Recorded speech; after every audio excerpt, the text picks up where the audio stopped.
Hello everyone, I'm your digital host, Tatyana White. Welcome back to another episode of the 48 Recap, the one-stop shop to catch up on some of the top news stories of the week. We've had many stories happening this week, including a middle school teacher facing rape and sodomy charges, the swearing in of a new Decatur police chief, Tory Mack, an update on a lawsuit filed against the man accused of killing a teen in a Decatur DUI wreck, an update on an Arab man killed in an Arizona hatchet attack, and an update on search efforts for missing Huntsville realtor Ronald Dumas Jr. I hope you all are safe from yesterday's severe storms. I'm joining you all on a Sunday instead of the usual Saturday due to our wonderful chief meteorologist Brad Travis, who was covering the weather on live stream with you all yesterday to ensure you all were safe and weather aware. I hope for better and sunnier weather soon for sure, and I hope you all are having a wonderful weekend and getting prepared for your work week. And so let's get into this weekend's recap. One of the top news stories this week was out of Boaz. A Sardis middle school teacher is facing charges of rape and sodomy involving a student. Boaz police say William Brock sexually assaulted a 14-year-old girl. 48's Faith Delp was in Boaz, and she shares more on what led to his arrest.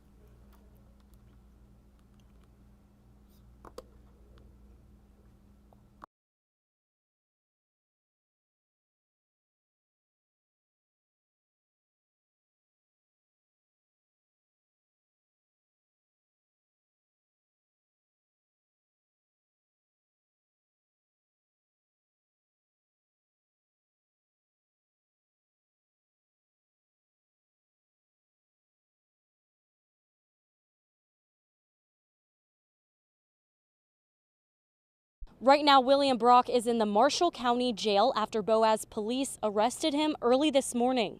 Brock is a teacher at Sardis Middle School. He is charged with rape, sodomy, and teacher engaging in a sex act with a student. Boaz police started their investigation into Brock Thursday after a 14-year-old girl identified him as the suspect. Police caught up with Brock during a traffic search. They then searched his house and say that is when he fully confessed. The executive director at the Child Advocacy Center in Marshall County, Courtney Thompson, says there are behaviors to look for in a child going through any kind of abuse. She advises trusted adults to be there and listen. Pay attention to their social media, their electronic devices, monitor those as closely as you can. Talk to your kids, keep an open line of communication. But if they do, your child feels more comfortable because that open line of communication is there and you are their safe person that they can go to. This is still an ongoing investigation. I reached out to the Etowah County Board of Education for a statement, and I haven't heard anything back yet. Brock is being held in the Marshall County Jail on $500,000 bond. Reporting in Boaz, Faith Delp, 48 News, on your side.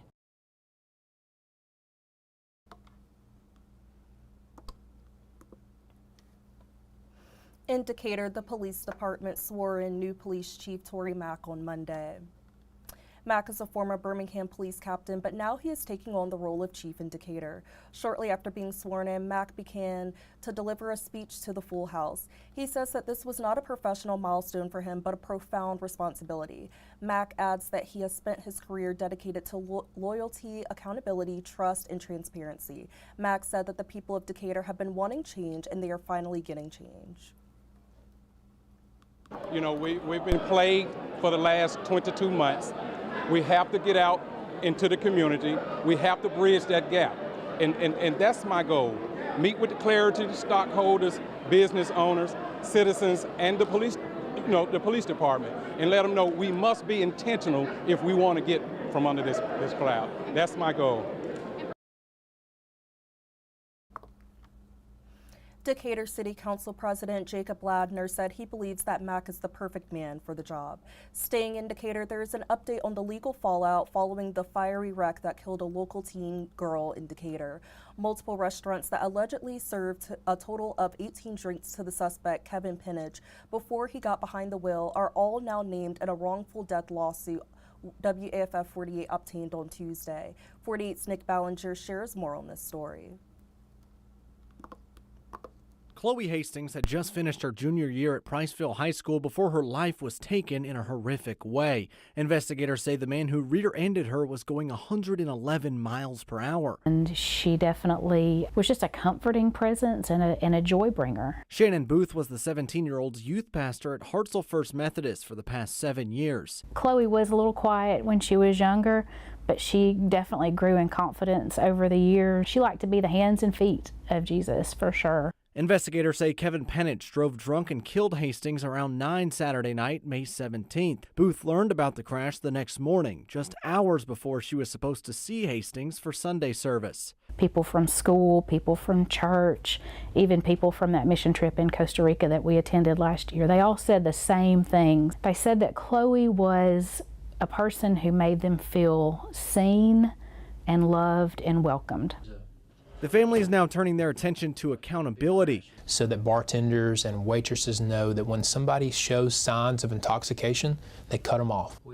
Attorney Hunter Garnett is now representing the Hastings family and filed a lawsuit against Buffalo Wild Wings, Logan's Roadhouse, and Alfonso's Pizza in Decatur. Investigators say Penich ordered 4 shots and 2 beers from each, 18 drinks in total.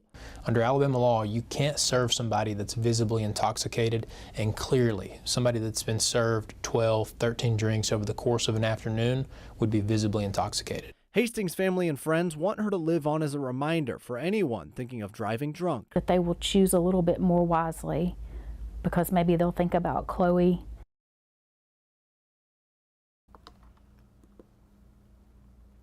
Two months ago, a man from Arab was brutally attacked with a hatchet while waiting at a bus stop in Arizona. On Thursday, his widow spoke exclusively to 48 News as she continues to mourn his death and monitor his accused killer's case from afar.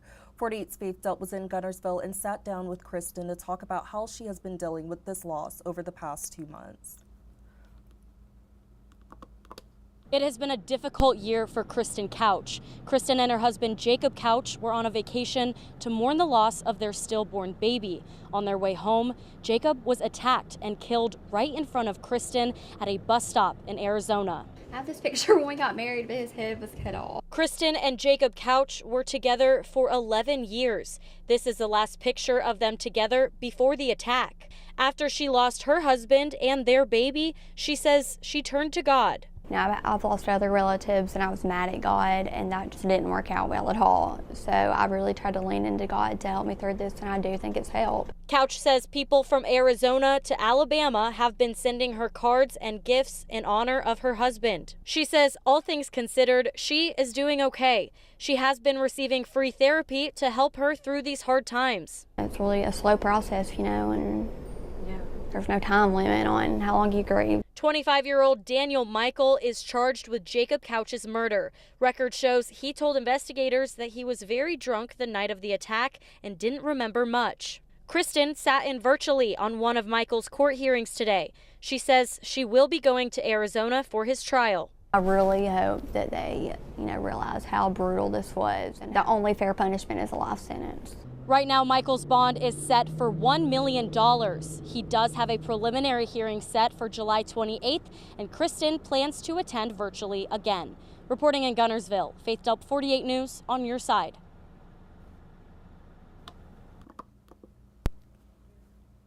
We're almost 6 months into the search for a missing Huntsville father and realtor, and we're expecting a new phase in the search to start soon. Ronald Dumas Jr. was reported missing on December 17th. The family's private investigator, James Andrews, told 48 News that the family has not lost hope and they will be organizing another search soon in the North Mississippi and Memphis, Tennessee area. As of right now, they are still in the early planning stages and don't have a solid date for anything yet, but they will be looking for volunteers in the near future. I just know, there's a lot of people from Huntsville that have been keeping track of this case and that want to be involved. They want to feel like they're doing something. And so if they're willing to make that drive, and we've already had people, reaching out, wanting to donate the use of ATVs and drones, and things like that.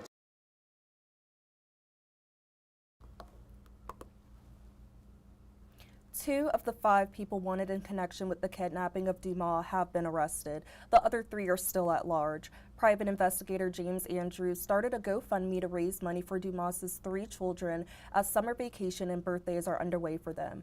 All money donated through this initiative will go straight toward his children to help take their minds off of this tragic situation. For more information about the search for Dumas and how to donate to his children, visit WAFF.com. And coming up after the break, a sneak peek into stories coming up in our evening newscast, giving a look into some great events happening in the Huntsville and surrounding areas. All that and more when we come back.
Hello everyone and welcome back to the 48 recap.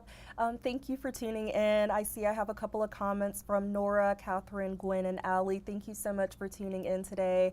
And a story to look out for coming up in our evening newscast. A motorcyclist is in critical condition and 2 other people are injured following a wreck that happened in Huntsville this morning.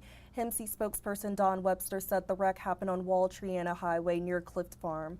Webster said the wreck happened between a motorcycle and 2 other vehicles. The motorcyclist was transported to Huntsville Hospital's Trauma Services Unit in critical condition, and 2 other people involved in the wreck were transported to Huntsville Hospital with non-life-threatening injuries. It is currently unknown at this time what caused the wreck. Tune into our evening newscast to hear more details on this story and many more. And if you are looking for a fun event to check out in the area this weekend, check out Lake Guntersville Annual Hydro Fest. This is an event where you can watch the fastest boats race on an oval course at speeds of 200 miles per hour. It is days of competitive racing to see who will take home the Southern Cup. Weekend passes and one-day passes are being sold for various prices. Due to the severe weather yesterday, Hydro Fest boat races ended early, but today should be a clear day to continue the Hydro Fest activities. To buy tickets and to stay up to date on the Hydro Fest schedule, visit ExploreLakeGuntersville.com.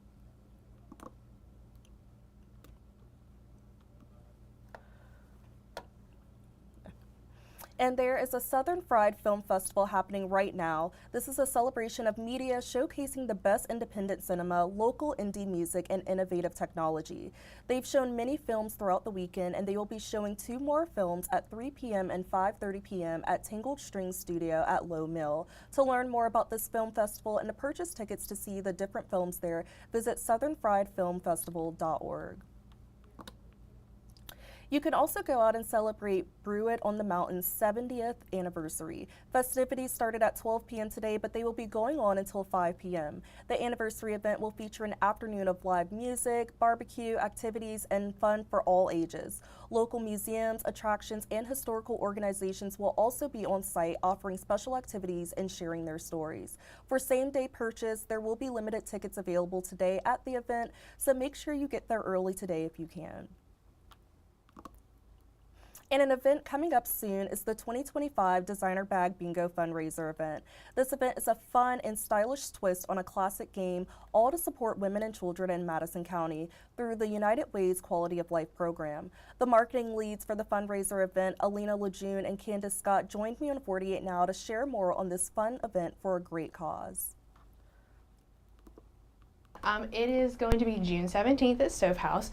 We have the Belle and the Royal.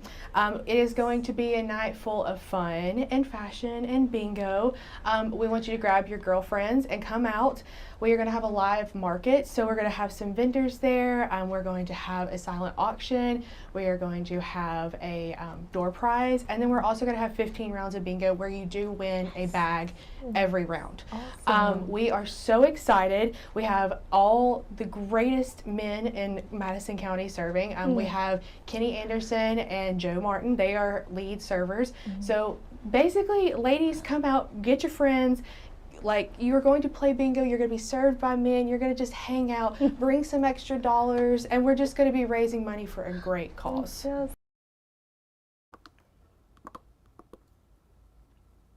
Yes, it was so much fun getting to talk with them about this event. It sounds like it is going to be a great time, and it will greatly benefit and empower women and children in our community. All the funds are going to support women and children in Madison County, again, through the United Way's Quality of Life program. The 2025 Designer Bag Bingo fundraiser event is happening soon on Tuesday, June 17th at Stovehouse, starting at 4:30 p.m., and it is definitely an event you don't want to miss. Tickets are limited, so be sure to get your ticket as soon as possible online at uwmadisoncounty.org. I also got to sit down again with an Invisible Warriors founder, Nancy Becker, as she talked about another wonderful event happening for veterans in the Huntsville community. In honor of Women Veterans Recognition Day on June 12th, Invisible Warriors is hosting a powerful evening of celebration, history, and hope. The Silent No More Gala is putting the spotlight on women who've bravely served our country, helping to amplify their voices and share their stories. And she talked more about this upcoming event and the movement behind it. This year we decided, because it is the 76th anniversary of the Act, Women Veterans Integration Act, signed by President Truman in 1948, which is what actually allowed women to be legally a part of the military. It's what created the WACs and the WAVEs and the WASPs. And this is the 76th anniversary, and so it's a big celebration everywhere. And so we decided that we were going to be a part of that because women have been a part of the military since the Revolutionary War. They just have not been named in many cases. And so we wanted to bring this into the spotlight.